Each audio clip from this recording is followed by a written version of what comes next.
Had to wear my proper attire for this video. Hey everyone, music has the power to change the world. Obviously, we all have our favorite albums, the music that we grew up with, the artists whose concerts we first attended, and we are very lucky that these artists, musicians, and composers have been documenting their lives for all to see in the forms of their memoirs or biographies. I'm Nick Hill with Shelf-Esteem, and these are my top 10 favorite music biographies and memoirs. Hey,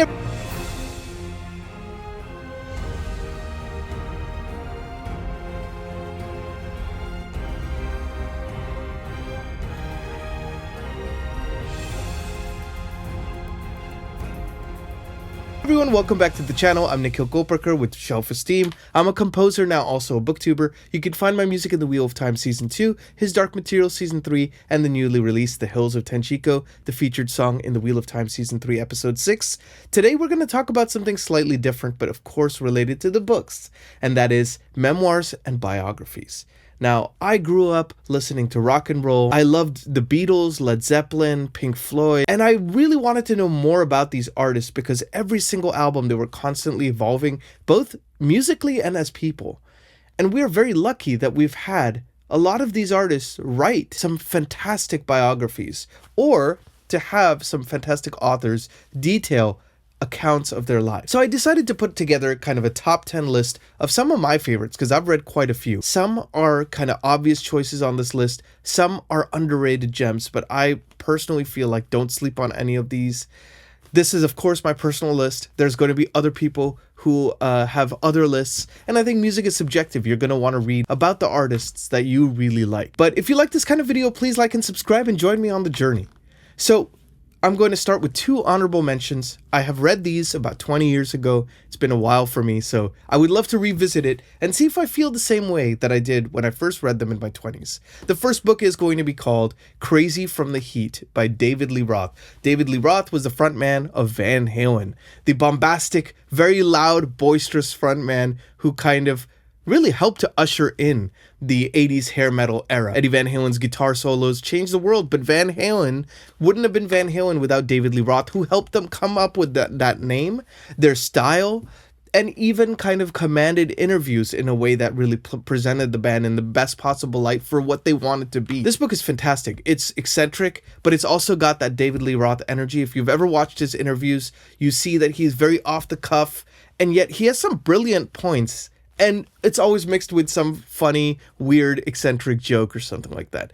And this book reads a lot like that. So if you like Van Halen, if you like David Lee Roth, the best thing to do is to hear about it from the man himself. And one thing that I really enjoyed about this book, he was not only just a party guy, he was very ambitious. Like he would go to the Amazon rainforest and go on like big hiking up mountains and stuff like that when he had breaks from tour. He was a martial artist studying constantly. And he seemed to be a student of life in a lot of ways. So fantastic book. Definitely check it out. The second honorable mention is one that always makes me laugh when I think about it. It's called Memoirs of a Super Freak by Rick James. This was his autobiography. And if you watched any Rick James interview, if you've seen the sketch by Dave Chappelle on Rick James, it's not too far from the truth. But you get to hear it from his viewpoint. And it was very interesting hearing things that I didn't know about the man. Of course, you hear about Super Freak. You hear about the mountains of drugs he was probably taking before, during, and after the making of this biography. But also, he was in the 60s, he lived in Canada and he got to be friends with Crosby, Stills and Nash. And he was going to form a folk band with them, of all things. So, you know, it could have been Crosby, Stills, Nash and James. Who knew? So fantastic book, and it definitely explores some of his more hedonistic, unapologetic lifestyle as well. So let's get back to the list. The list in full. Number 10, Me by Elton John. Now, one thing I love about this book is it does highlight a lot of the making of kind of the more musicality of what made Elton John so great, but also his mindset when he approached his music, where he recorded specific songs, and kind of the ups and downs of his turbulent career as well. You know, he has always been somebody who's a little bit more impatient when it comes to interviews and things like that, and he has a little bit of a temper problem. He also had a lot of problems with drugs in the 70s and early 80s, and he kind of is very no holds barred about it. I think he really owns up to a lot of his faults while celebrate, it becomes a celebration of the music as well. So number 10 is Elton John, Me. Definitely check this one out. I'm leaving the links to all these in the description as well, in case you want to check them out as well. Number 9 is Slash. Slash with Anthony Bozos. He had an additional writer help him with some of the writing, and I'm glad he did that, because I think there's certain autobiographies that I've read, like there's a Tony Iommi one, the guitarist of Black Sabbath, which fantastic information, but you could tell it wasn't written by somebody like a professional writer, and it definitely showed, and it kind of takes you out of the book. I'm really glad Slash actually had someone help him out with this, because one of the most fascinating stories, really, his mom was an album artist, and they grew up in Hollywood, so he got to see some of the kind of craziness of Hollywood when he was a kid. He snuck into the Rainbow when he's 13, His mom even dated David Bowie at one point. So he was steeped in music culture for a long time. And you get to kind of see his rise with Guns N' Roses from the early days when they're just kind of trying to figure things out, and of course taking a lot of substances to boot. One thing that was very interesting to me was both the dichotomy of his work ethic. Like when he worked as a dishwasher, he would always talk about, like, I want to be the best dishwasher that has been here. I want to put in all the hours. I want to do it, If I'm going to do this, I'm going to do it right. And that's kind of his approach to guitar. That was his approach to the band. And so it was really cool to see his work ethic, but then also the other side of it, where he really paints, like, what is it like when you're under all these substances? How irrationally are you thinking about certain situations? So it's fascinating to kind of see it from a more observational standpoint rather than a more emotionally charged one. So number 9 is Slash. Number 8, Stairway to Heaven, Led Zeppelin Uncensored, with Richard Cole and Richard Trubbo.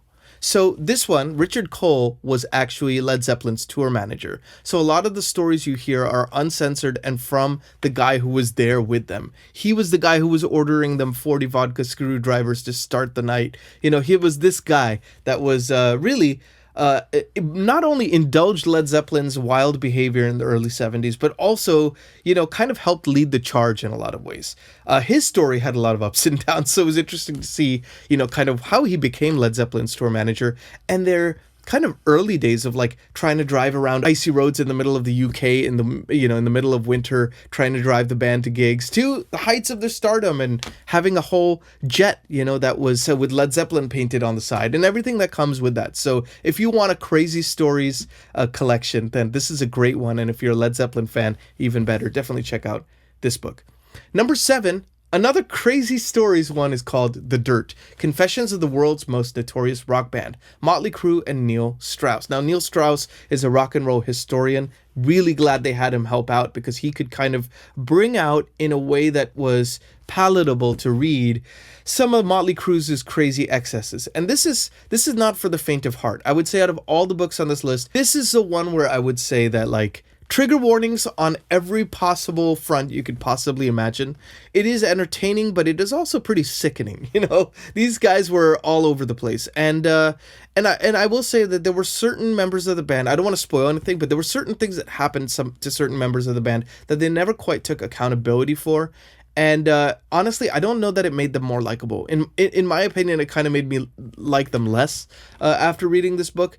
And it's funny because Motley Crue isn't even my, a top 10 bands or anything like that. But it's a fascinating look at the Sunset Strip in the 80s, in the early 80s, which was kind of in that second peak that it had before the denouement, which has continued to this day. So if you want a peek behind what was it actually like being there, and you get to see certain other stars interacting with them, really interesting stuff. So number 7 is The Dirt by Motley Crue and Neil Strauss.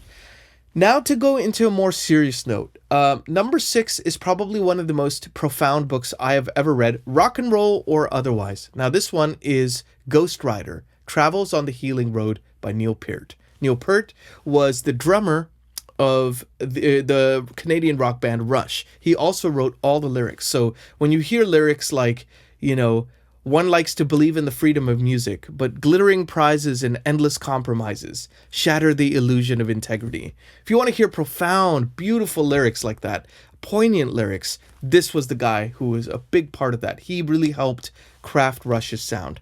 Now, the reason I chose this particular book is he was an avid reader, and so the way he writes is a reflection of that.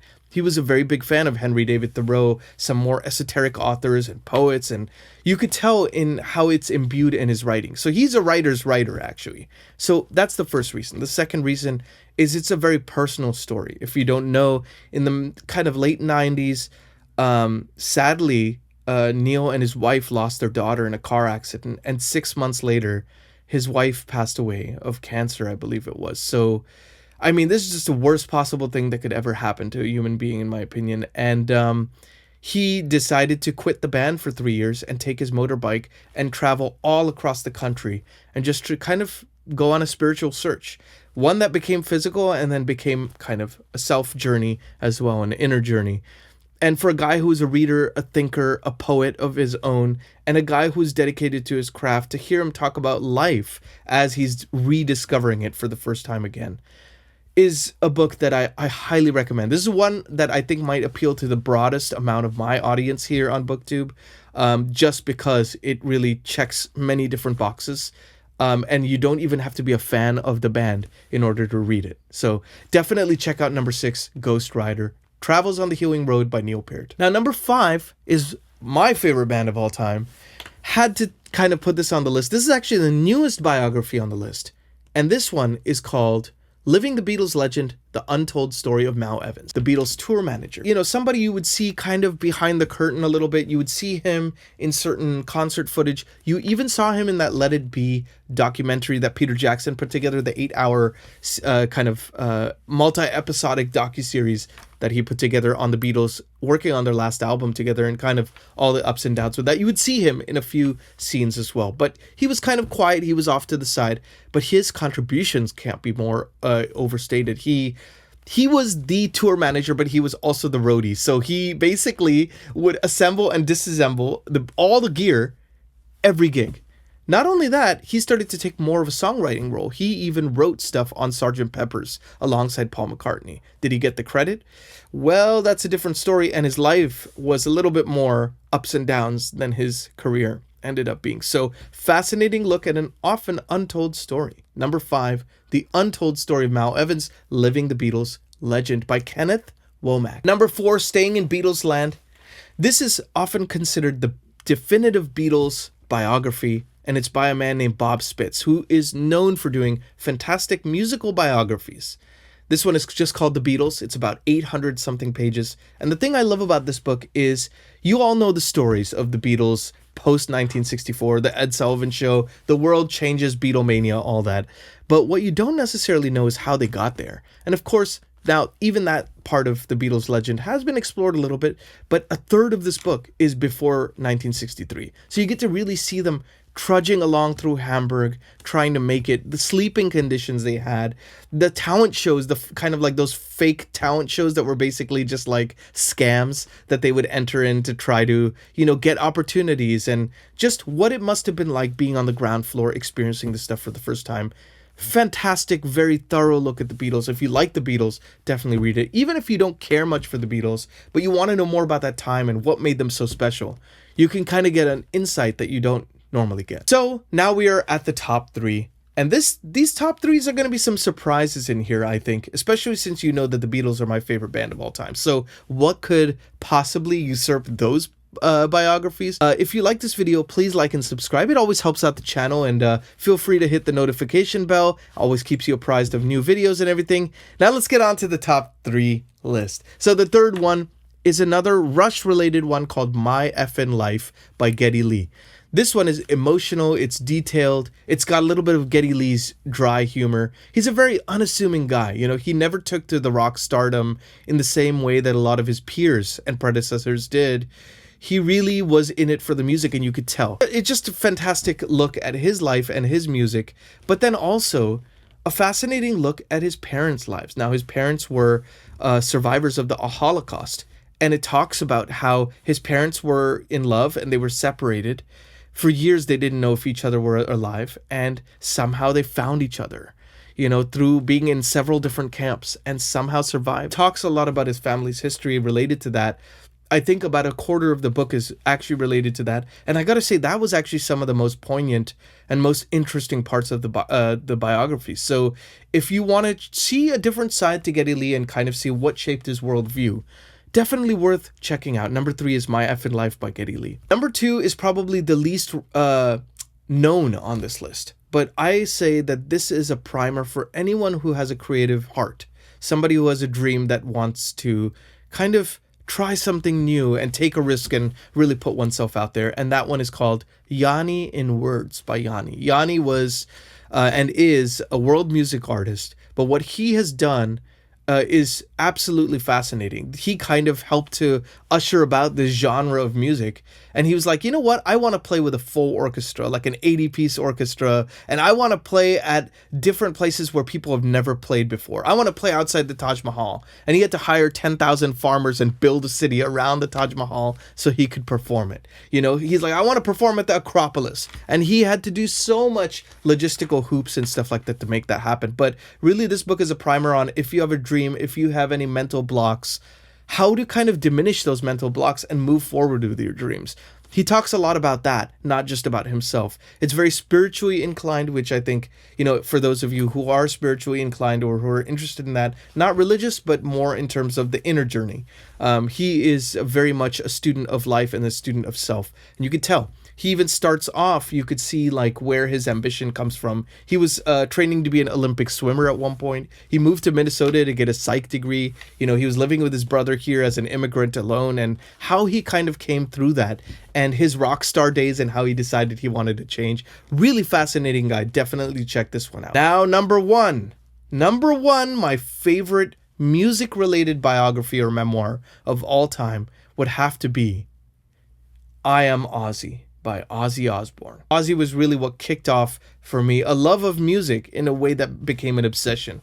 I had to get every record from Ozzy to the Beatles to Cat Stevens to Iron Maiden and everything in between, and he really helped kickstart that off. Now, I'm sure he had a ghostwriter because this book is quite well written, which I don't know if Ozzy would have done himself personally, as much as I love the guy. But what I found fascinating about this book is you get to see his humble beginnings in post-World War II England, in Birmingham, a small city near there, Aston. And, you know, it's just kind of sheet metal factories and all sorts of things. And the only way he would say is like the only way out of that area was to either be a musician or go to jail, because otherwise you're working in a factory or something. And how he comes from those humble beginnings and with 3 other guys in Black Sabbath helps to invent a whole genre of heavy metal in 1968 through 70. His rise to stardom, his fall, and then his rise again with his solo act. He really talks about himself in a self-deprecating way, an honest way, which I think, you know, was always part of Ozzy's charm. He was not necessarily the best singer. He had something that really made him connect with the fans. And his melodies, I have to say still, his melodies are untouchable. I mean, he was very influenced by the Beatles, and it shows because he would kind of have these Beatle-esque melodies that were very haunting with his voice over this, you know, kind of more gothic doom rock. Yeah, that juxtaposition he talks about a lot as well. And kind of each member's contribution, he really gives people their due in this book. So, gotta love it. I Am Ozzy by Ozzy Osbourne. Whether you like Ozzy or not, or you just want to know more about the guy, you've only seen the reality TV show, which is not a reflection of him at all, I think, or his genius. And also how he had a very good knack for having great musicians around him. Musicians that changed the genre in their own rights as well. So that is my number 1 pick, I Am Ozzy by Ozzy Osbourne. What did you think of this list? Have you read any of these on the list? Let me know in the comments. I would love to hear from you. And I'm Nikhil with Shelf-Esteem. Let me know if you want to hear more kind of rankings of different music-related things, and I'm happy to put that on this channel. But I thought this one was kind of a nice way to bridge 2 different worlds of music and books together, as I'm always looking to do that. So please like and subscribe if you haven't already. Be good to yourselves, be good to each other. I will see you as always on the next video. Take care.